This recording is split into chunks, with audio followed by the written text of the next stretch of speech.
Mahigit 3,000 mga Cagayano ang nabenepisyohan sa Love for All Caravan na isinagawa sa lungsod ng Tuguegarao.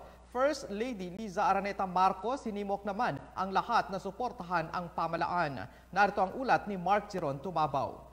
Sinabi ko ng asawa ko, with this project, we should bring government services closer to the people and not the other way around. So that's what the Love for All is doing. We cannot do it alone. Government and the private sector have to work together. Maraming salamat sa inyong lahat. Sama-sama tayong magbagong ulit para sa bagong Pilipinas.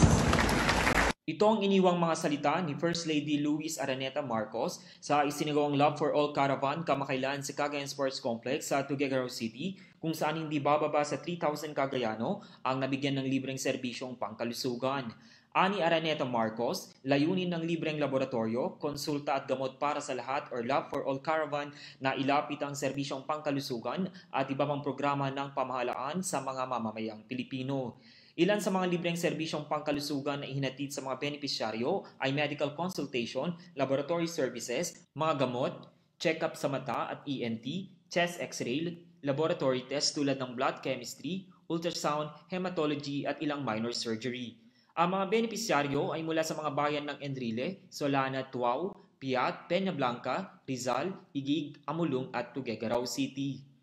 Ang pagbibigay ng serbisyong medical at dental ay pinangunahan ng Department of Health, ng Cagayan Valley Medical Center, ACE Medical Center, Provincial Health Office, Philippine Association of Optometrists, One Top Medical System Resources at medical teams ng Police Regional Office 2, Bureau of Jail Management and Penology at Bureau of Fire Protection.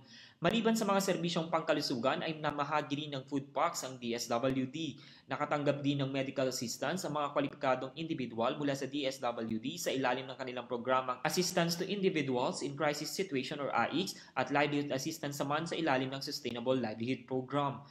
Bukod sa libreng konsultasyon ay nabigyan din ng charity timba mula sa Philippine Charity Siftex Office ang mga benepisyaryo.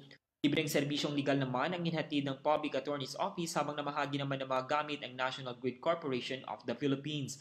May sarili ring booths ang Department of Human Settlement and Urban Development, Food and Drug Administration, Department of Trade and Industry, PhilHealth, Department of Migrant Workers, Commission on Higher Education at National Housing Authority para sa mga individual na may nais idulog sa kanilang mga opisina.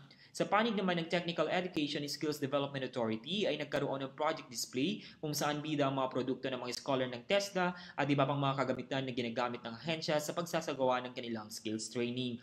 Samantala, pinasalamatan naman ni Governor Manuel M. Mamba, si First Lady Araneta Marcos at lahat ng ahensya na nakaisa sa naturang caravan. Mula dito sa Tuguegarao City, Cagayan, Marjorie Tumabaw para sa PIA Newsbreak.